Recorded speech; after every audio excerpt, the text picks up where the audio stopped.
Pollock. So it gives me a great pleasure to introduce today's speaker. I've known Jessica for a super long time, since we were just little crazy teenagers growing up in Billings. Just a really quick, cute story. Both of our Jessica's maiden name started with an O. Her maiden name was Otis, and my last name starts with an O. It's Oisted. So for many years, we sat right next to each other in all of these little junior high classes and whatnot, middle school classes. And after years after graduation, we kind of, as you do, we kind of grow apart. We don't see each other quite that much, and we go on to live our lives. In my life, the reason I'm here, started my 90 and 90 started at the old Fort Thebe, but where the dog wash is. And I walked in there one day in my very first week. And as you know, we're really kind of scared to go in these rooms sometimes when we don't know who we're going to see and who we know. So I sat in that meeting, and across the table, as we went around and introduced ourselves, we introduced each other, everybody kind of introduced themselves. And this woman was sitting over there. She said, "Hi, I'm Jessica. I'm an alcoholic." And for some reason, I just knew who she was. I'm like, where is that? Where do I know her from? And as it came around, "I'm Brian. I'm an alcoholic." It kind of clicked. And after the meeting, it was just a wonderful feeling to have her there. It really helped, So she's a wonderful person, and I just love her a lot. So with that, here's Jessica.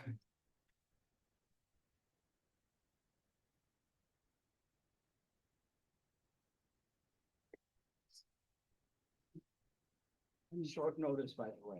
Yeah, I was hanging out. Wonderful. We walked in the room and we just. So, my name is Jessica T, and I am an alcoholic. It's really wonderful to be up here. I hope I can say something that maybe catches someone. But I give you a little background. I have 5 children, and I mostly was a single parent. And they did an intervention, and that's what got me into treatment. And they had it planned to the T. I mean, I went right from my house up to St. Pat's Psych Ward for about, I think it was 10, 11 days. And then a bed opened for me in MCDC. So I really admire you guys that can walk in off the street and say, "I quit." I would never have quit. I would have died. And so my family is a big part of my sobriety. And I grew up in a household where I was adopted when I was 10 months old with a biological sister who was 2. So we're 14 months apart. And this family wasn't the pinnacle of mental health. They had, they had some issues that kind of bled over into a lot of things. So I didn't have a very good perspective of what was normal, and I now say normal is a setting on your washing machine. So I started out at 17. I got into a relationship, got pregnant, got married, had another one 14 months later, and I really at this point wasn't out of control drinking. When I was a teenager, and Brian and I drank alcoholically. Every time I drank to get drunk, and I usually passed out and then puked. Anyway, my friends can tell you a lot about that. But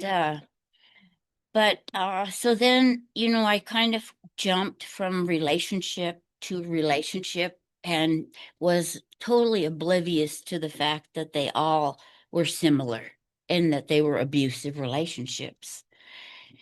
And so that's why I ended up being a single mom a lot. I got out of these relationships, but that old saying of just have to drop your pants and you get pregnant.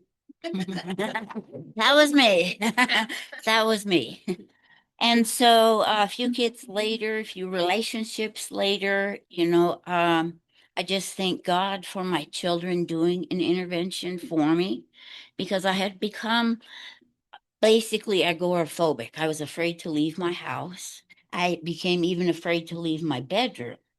And, in my bedroom, I always had my beer and I always had, and, I, I think the hardest part of getting through this has been forgiving myself because, it was going to the teacher conference drunk or not going at all. And so, I will say, I have my oldest son is 40 and he and I have been estranged for about 9 years. He just said, he said to me, Mom, I can't forgive you for being an alcoholic and fucking up my childhood. So, that the hardest thing, again, I'm coming back to is forgiving yourself. How do you get past that when your number one born child that you loved like you thought you could never love anything, suddenly says no, no. And um for me, it brings around the realization that I am powerless. Period. End of story. And so I guess how it was, what happened, and what it's like now. So I'll talk a little bit about what it's like now. I have a relationship with my other four children that is indelible. I mean, it's indestructible. We are so close, and we still struggle sometimes. I'm not the best at communication. I go back to childhood of not having very good examples of what, a healthy thing was. And so we still have our moments, but I have two grandsons. And all my other children said that they wanted to have careers, and they do. Really great careers. One of them is an environmental engineer. One of them is getting her doctorate in astrophysics. I didn't even know what that was. I said, I'm sorry, but you're gonna have to explain that to me. And she just patted my arm and said, "Oh, Mama, we mapped the sky." And so I'm thankful I have two grandsons because they've never seen me drunk, and that's really important. I see that now, and I think most human beings are very forgiving. I think in our hearts we really want to believe, we really want to and so we say in this group we say you get drunk for yourself, you get sober for yourself, not for a relationship, not for a job, and I have to say my sobriety is so tied to my children and my family that it really does mean a lot to me. I think the drink through. That's my favorite saying. If I take this, then this, then this, then this, and on and on, and there's just too much to lose. I want to share a story with you. This fall, just past fall, I went to a concert with a girlfriend of mine, a friend of mine, and it was you take the shuttle from downtown at the old post, or not old post, Top Hat, and then you go out to the concert. Then you have to drive and do all that. So we just said, well, we'll eat at the Top Hat, well, before we go. And so we hadn't seen each other for about 6 months, and we were talking. I talk with my hands a lot, and we were catching up. And oh no, did that really happen? And I took a drink of my drink, and then I took a second drink, and I felt that warmth in my stomach starting, and I just sat back and I said, that has alcohol in it, and sure enough, it did. So, I'd like to say that's all that happened and it was no big deal. But, you know, we also say in this meeting that while we're in here, our disease is out there doing push-ups. It's not waiting for us. And taking that, just those two sips of alcohol, it threw me back to almost like day one. I was having the obsession. I was having cravings. I was back to not being able to walk down the beer aisle in the grocery store. And, I just really struggled. And I won't relapse. That's just not going to be part of my story. A lot of people have relapse in their story, and that's just fine. For me, because of my children, I will not relapse. I'll die first. But so I actually shared my story with my doctor, and he put me on a medication that really helped with the cravings and the mental obsession. And I was able to kind of get back on track. But that showed me, I believe my higher power is always with me. And what has happened is not just coincidence. It's a plan for not known to me. But I realized that it's the truth. Our disease is still just out there waiting. And when you give into it, it is bam, way down here. And you thought you left it back here. Oh no, it progresses even though you're not drinking. It's a disease of the mental, you know. So um, it's I believe getting back up on the horse kind of attitude. And I think I'd like to just mention one thing about I think that service is a huge part of getting sober.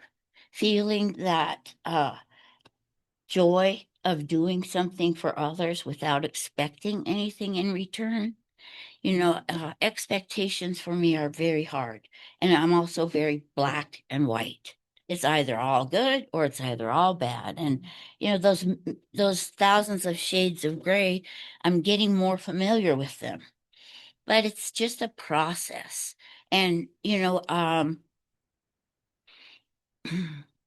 am so grateful to all of you in the rooms because when you share your stories, I can relate. I can say, okay, I wasn't the only one who was out there in the teacher conferences drunk, you know.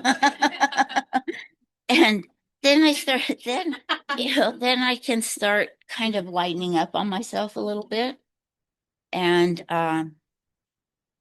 if you have if you've had a past, especially for me, my past was littered with abuse, usually sexual abuse.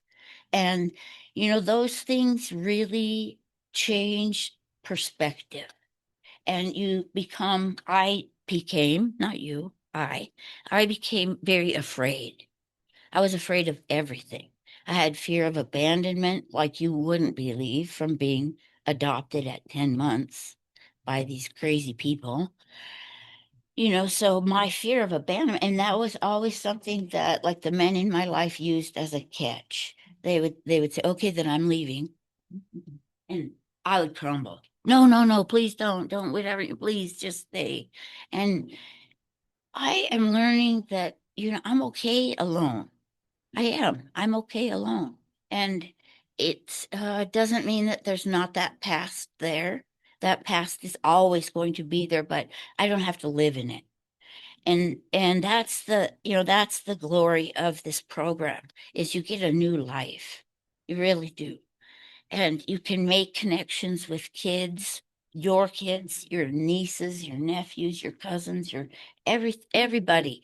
And it is a family disease in that everybody gets to play.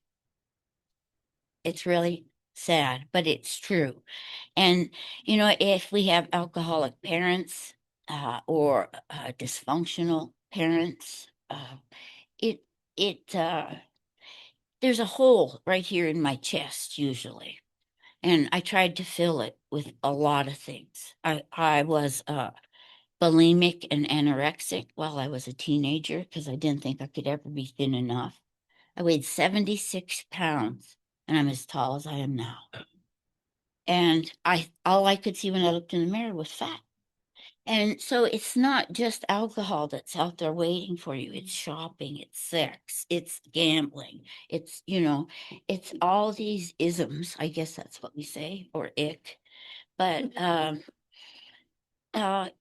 there's always tomorrow, and tomorrow could be a better day. And we don't all have families that are rooting for us. I mean, some of us do. Some of us, the family is still sick. And so, uh, I just want to say that I'm kind of wrapping up. I'm sorry, I'm way early. I'm sorry. But, I just want to say that, there's hope for all of us.